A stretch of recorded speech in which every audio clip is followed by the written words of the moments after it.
Hook. When you are getting taught how to structure writing in school, you learn the basics. How to structure a piece of writing and the three main pieces of a narrative: plot, setting, and theme. It's something that is universal in writing, no matter the language or region, so obviously the techniques of literature are carried over to the world of media.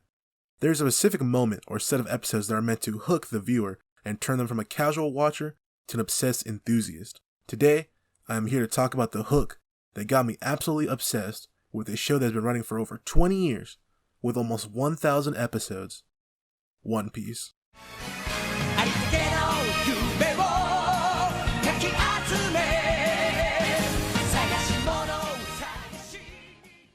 One Piece throughout the introduction and early arcs is a lighthearted story about dreams and the journey that you must go on to achieve them. Our main character, Monkey D. Luffy, wants to be the Pirate King because it means he is the most free man on the planet and he must set sail on the ocean and gather a crew of like-minded individuals to achieve said goal. The series is great throughout this point, especially with early and quick additions of Zoro, Usopp, and Nami, or at least we thought Nami had joined at the time. Things begin to shift around the Baratie arc, where we get a taste of pirates who have journeyed through the Grand Line and back. They meet Don Krieg and the Krieg Pirates as he and his crewmates try to steal the Baratie ship/restaurant combo to return to the Grand Line. As the Krieg Pirates prepare to raid and fight, Hawkeye Mihawk, one of the strongest pirates in the world and one of the 7 warlords of the sea and the holder of the title Greatest Swordsman, arrives to finish off the Krieg Pirates. Somehow this spirals into Zoro, the right hand of Luffy, challenging Mihawk for the title of Greatest Swordsman, and suffers his first major defeat, along with receiving a near life-ending cut to his chest. After Zoro is pulled out of the water, Luffy has his fight with Don Krieg, who uses poison and sacrifices the lives of his crewmates to attempt to defeat him. In the end, Luffy is victorious and begins to set his eyes on finding Nami, who has run off with his ship and all the treasure they have collected to this point. The series begins to take a darker turn and started showing that while the crew is strong, they can suffer defeat and take major damage. They also see that other pirates aren't like them and will do heinous things to anyone they deem weaker or inferior and of no use to themselves. If only we knew that Don Krieg was only a prelude to the turning point, and in my opinion, the hook of One Piece.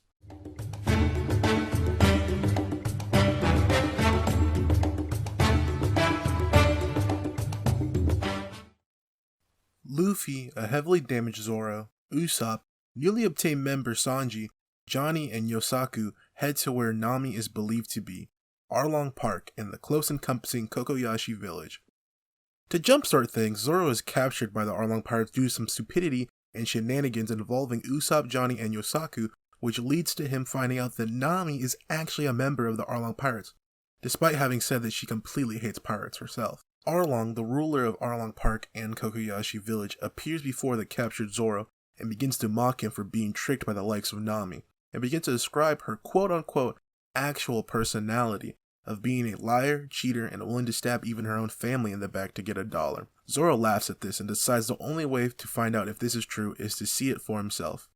While he is tied up with his arms to his side and feet shackled, he throws himself into a deep pool connected to the sea. Nami begins to panic because she actually does care about them and decides to jump in and save him. Sadly, doing this puts her in a situation where the Arlong Pirates will begin to suspect her of wanting to aid or join Luffy and the Straw Hat Pirates. So she begins to physically abuse Zoro to prove her loyalty to Arlong. This moment is one that makes the watcher feel a level of sadness. Nami wants to be with Luffy and the rest of the crew, but because she has an underlying motive, she must make sure that appearances are kept. It's also a great showing of Zoro's character, in which he refuses to let others dictate what he thinks of someone else, and gives them the chance to show him who they really are. Later, she even sneaks to where Zoro is being held and makes it so he is able to escape, and asks him to leave and never come back.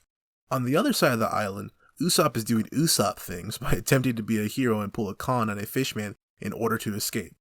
Of course it doesn't work, and Usopp is now captured by fishmen and taken back to Arlong Park. This situation leads to Nami once again getting pinned in a rock and a hard place situation. This time she won't be able to get away with just a simple beatdown because Arlong is already suspicious of her, and with the added factor of Zoro escaping, things aren't looking very good for Nami. On top of that, Usopp can't shut his big mouth and says there is no way Nami would kill him because they are friends and she was a part of their crew. Nami then plunges a knife into Usopp's stomach to prove her loyalty to the Arlong Pirates, and get Usopp to stop talking. She kicks him into the ocean, and after that, walks away. Luffy and the squad roll in and get delivered the news of Nami allegedly killing Usopp, and Luffy doesn't believe that she has it in her to kill him. We find out Usopp is fine, and Nami stabbed her hand to make it appear that she had killed Usopp and kicked him into the ocean to allow him to escape Arlong Park. We meet Nami's sister, Nojiko, and she goes into detail about her and Nami's childhood and life in Cocoyashi Village. This concludes what in my mind is the first half of Arlong Park before we get into the darker sides of things.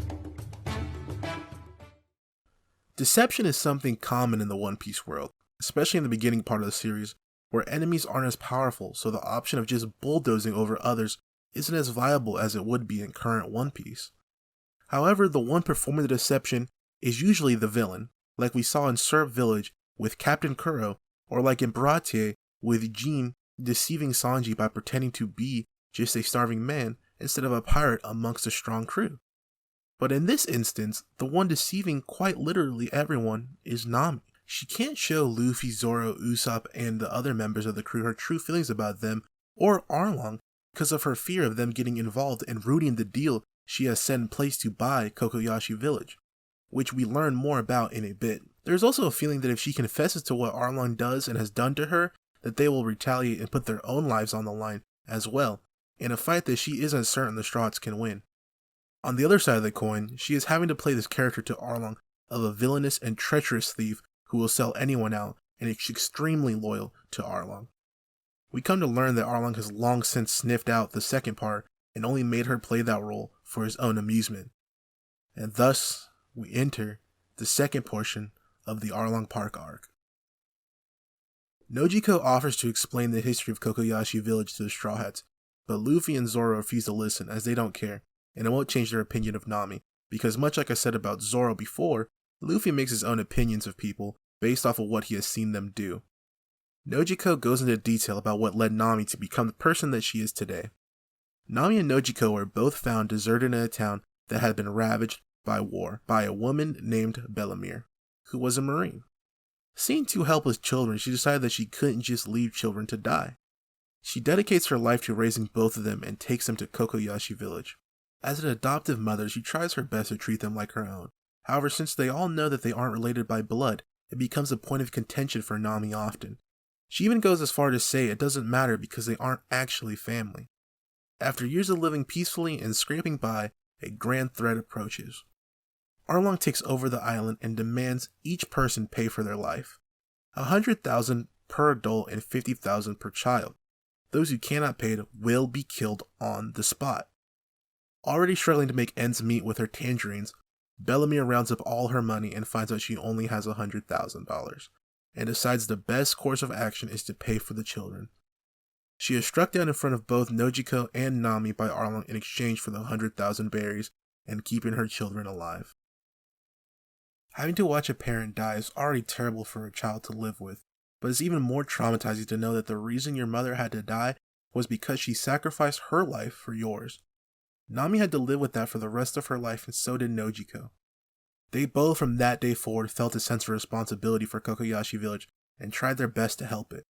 Nojiko goes around the village helping people who need medical aid and attempting to keep everyone on check to prevent Arlong punishing them by death, and Nami by striking a deal with Arlong to buy back the village and its safety.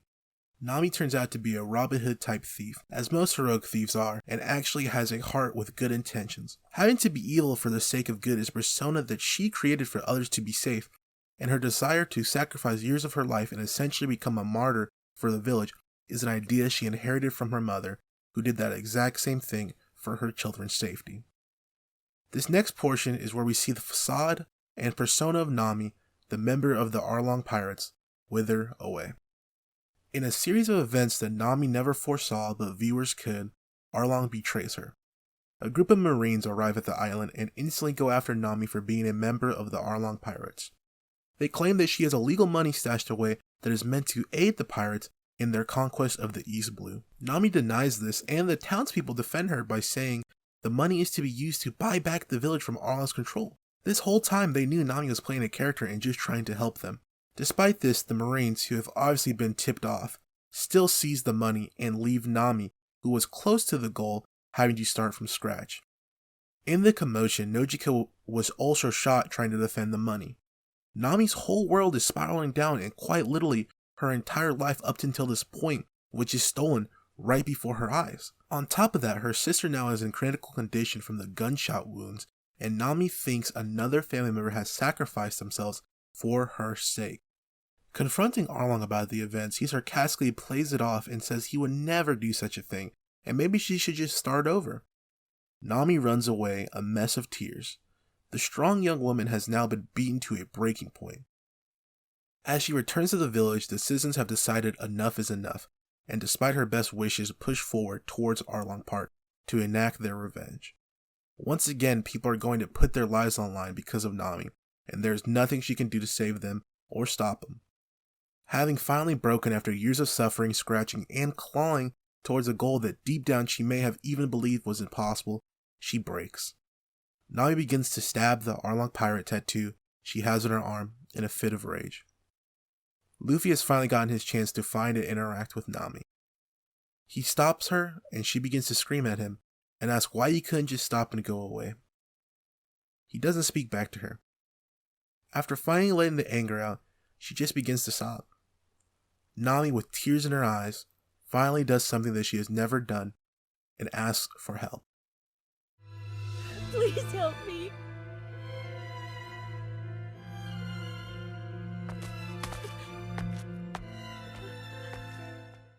In one of the most powerful and iconic moments in the near 1,000 episodes of One Piece, Luffy places his hat, which he cares about more than his own life, onto Nami's head and marches forward to Arlong Park to defeat Arlong and free not only Cocoyashi Village, but their friend and crewmate Nami. A massive battle ensues which sees Luffy, Zoro, Sanji, Usopp, Nami, and the villagers team up to stop Arlong and his crew. After being trapped in the pool and nearly drowning, Luffy gets resuscitated and joins back into the fight and defeats Arlong while absorbing everything the fishmen had to offer. After the fight, the defeated Arlong is taken into custody by the corrupt Marines as they look to make a come up off the Straw Hats' victory by taking all of Arlong's riches for themselves. They are swiftly dispatched and told to leave the island with Arlong and his crew in cuffs. Luffy and the gang don't celebrate for long, but Nami does get her tattoo transformed into a tangerine and pinwheel combination design that represents her adoptive mother Bellamere and the pinwheel that the mayor of Cocoyashi Village wore. Nami finally decides to follow her dream of mapping the entire world and joins Luffy and the Straw Hats as an official member, and they sail off for the next saga of their adventure. The reason I consider this the hook of the series is because it turns down the childlike nature of the show in favor of creating a tragic and empowering story for the character of Nami. As the series continues, that would be a sequence that grew more common with the introduction of newer characters who would play important roles in the series. It also shows the power and resolve that Luffy and Zoro have after both having been banged up not too long ago before the events of Arlong, and Zoro specifically was extremely handicapped due to said injuries. It's also valuable for showing the viewers that Luffy works in his own way and has his own ideals. He won't stick his nose where it doesn't belong until he believes it is absolutely necessary or if his friends are in true danger. The moment where Luffy puts the hat on Nami itself is a goldmine of character information. For Nami, it shows that up until this point she wasn't comfortable asking anyone for help and didn't think that anyone could do anything to change the way that events would unfold. She lacked faith in others. For Luffy, we see that while he is shown to be a dense character, he has great understanding and knowledge of emotions. That hat is the symbol of his journey to become Pirate King. One of the men that inspired him to become a pirate gave him that, and was told to return it when he became more powerful. To him, that represents himself and his idea of freedom. So to give it to someone is the ultimate form of trust. It's also an affirmation that he will make it back to get his hat, because his quest to return to Shanks has not been completed yet. Past the deep and impactful moments, this arc has a lot of setup for the general lore of One Piece. Arlong being a fishman and his overall reasoning becomes more prevalent over 600 chapters later, when we learn about the slavery and torture that Arlong and his people went through at the hands of humans. It makes you realize that the events of Arlong Park weren't just a man being incredibly evil, but rather a cycle of hatred built upon generations of cruelty dealt out to the fishmen. Arlong was hurt by humans and now he hates them, and Nami was hurt by fishmen and now has a hatred towards them as well. It's incredible when later in the series we see Nami snap that cycle of hatred and befriend and forgive other fishmen, including Hachi, who is one of the members of Arlong's gang, as he apologizes profusely and says he knew what he did was wrong and doesn't know how to pay back for his deeds. We also get introduced to the 7 Warlords of the Sea system here, which is important for pre-time skip One Piece, as the Straw Hats run into most of them and have battles with a few as well. Whenever I recommend One Piece to someone, and they tell me that they don't want to get into a series that has over 1,000 manga chapters and 900 anime episodes, I tell them to get through Arlong Park and then make a decision for themselves. It's the quintessential One Piece arc and shows so many of the positive that the series has to offer in a more condensed way than a lot of the later arcs do. Obviously, there is a reason why the series is beloved, and it garners so much of a fan base, not only in Japan, but worldwide. I could talk about One Piece for literal hours on end, but I don't know how entertaining that would be, so I'm going to wrap it up here. Thank you for listening to a mediocre writer and an even worse critic ramble about a series that he loves.